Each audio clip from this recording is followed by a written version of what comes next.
Olá, paz do Senhor. Vamos para a segunda parte do livro falando sobre frustração.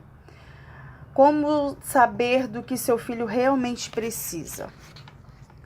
Quando expomos nossos filhos à situação em que seu desejo é distante do que é possível, estamos fazendo-os lidar com a vida, nua e crua, como deve ser vista e vivida. Falar não é necessário e importante. Ao falar não, estamos falando nossos filhos lidarem com limites, os quais são definidos pela sociedade. Como hoje os pais estão cada vez mais ocupados, a tentação de deixar os filhos fazerem o que querem chega a ser sedutora. Isso acontece porque a maioria dos pais se sentem culpados por passar pouco tempo com os seus filhos e então julga que é mais importante deixar os filhos felizes e, de certa forma, acabar com a própria culpa. Crianças que têm todos os seus desejos atendidos não sabem lidar com perdas, tristezas e, consequentemente, frustrações. São crianças mais inseguras e com dificuldades de adaptação ambiental. Ninguém está falando aqui que devemos trabalhar somente com a frustração, mas devemos sim saber que ela existe e que a melhor coisa a fazer nesse caso é sentir essa frustração e falar sobre ela. Vamos voltar ao exemplo do início desse capítulo, em que os pais combinaram um passeio e por um problema climático, o passeio não pôde ser feito.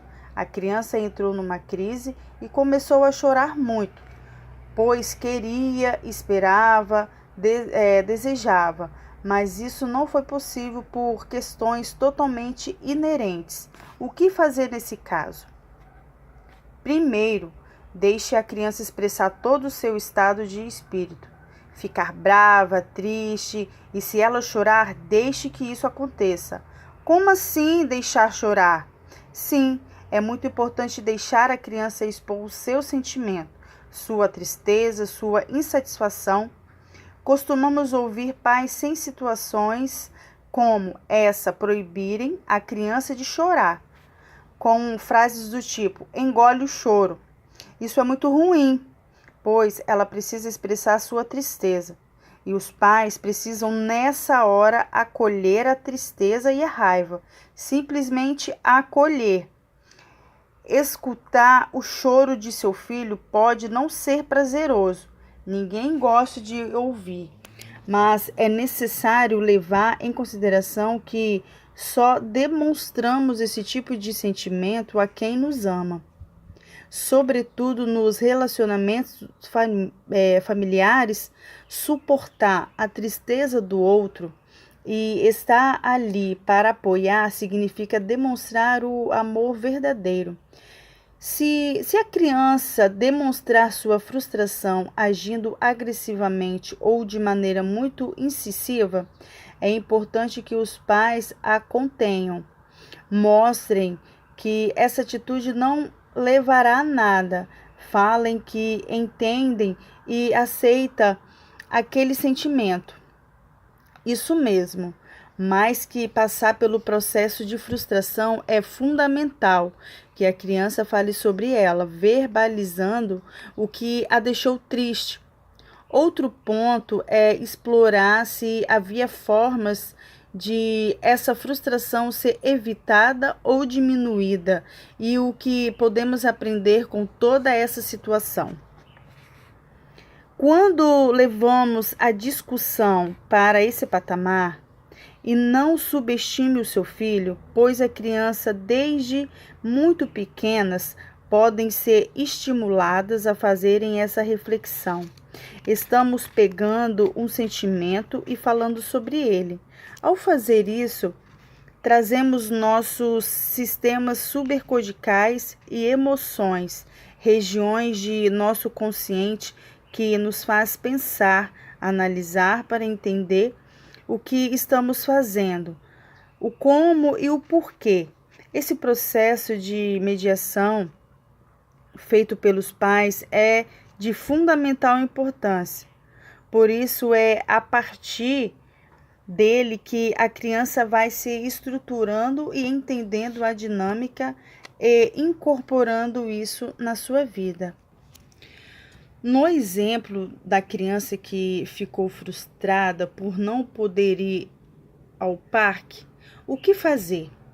Primeiramente, mostre que o passeio não pôde ser realizado, que os pais também estão tristes, pois queriam muito e esperavam bastante aquele dia.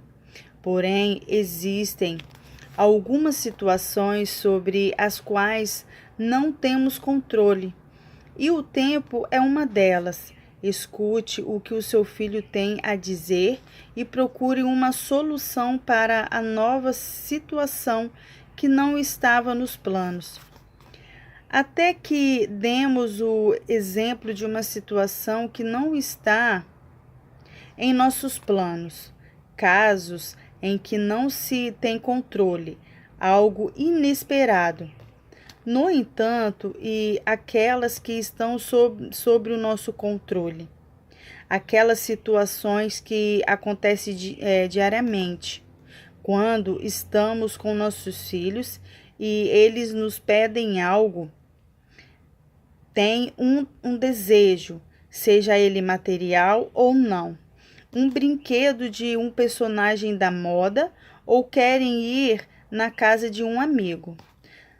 Não são raros esses acontecimentos e, diante disso, o posicionamento da família é principalmente a concordância dela são muito importantes. Não é possível ter tudo o que se quer, nem fazer tudo o que se quer. Quando uma criança cresce sem essa ideia da realidade, cria o que achamos de realidade artificial. E como sabemos, tudo que é artificial não se mantém, pois o mundo em que vivemos não é nada benevolente. Muitas vezes até nos coloca em situações de conflitos nas quais nossas vontades não são satisfeitas. Vivenciando suas frustrações, as crianças crescem mais humanas e equilibradas. Vamos entender melhor sobre isso? Quando se dá a oportunidade a uma criança de se frustrar, isso é uma oportunidade ímpar de desenvolvimento, pois ao permitir que ela vivencie essa frustração, desde o começo, passando pelo meio e chegando ao fim, estamos acreditando no potencial dela e apostando que ela conseguirá, apesar da tristeza, da raiva e da decepção, superar esses desafios. Quando um pai, uma mãe ou um familiar simplesmente satisfez o desejo e evita a frustração, está dando um recado que muitas vezes é entendido pela criança assim: deixa eu te ajudar, você é fraco, não dá conta de lidar com problemas. E esse tipo de pensamento gera na criança um sentimento de baixa autoestima. Com certeza, uma criança insegura, pois se nem os pais enxergam sua capacidade para lidar com os problemas, o que será dela então? Quantos de nós não conhecemos adultos totalmente insatisfeitos que, por mais que tenham tudo, parecem não ter o essencial, a paz e a alegria? Na verdade, a capacidade de olhar para a vida com um desafio a ser vencido dia a dia, no qual inevitavelmente caiam, mas acima de tudo, temos força para levantar e procurar soluções. Só é construída se esse adulto tiver passado, quando criança, por situações que o exercitassem a isso de modo construtivo, propiciando-lhe flexibilidade emocional, algo que vai estruturá-la e será um fator importante na construção de sua personalidade e no relacionamento com outras pessoas.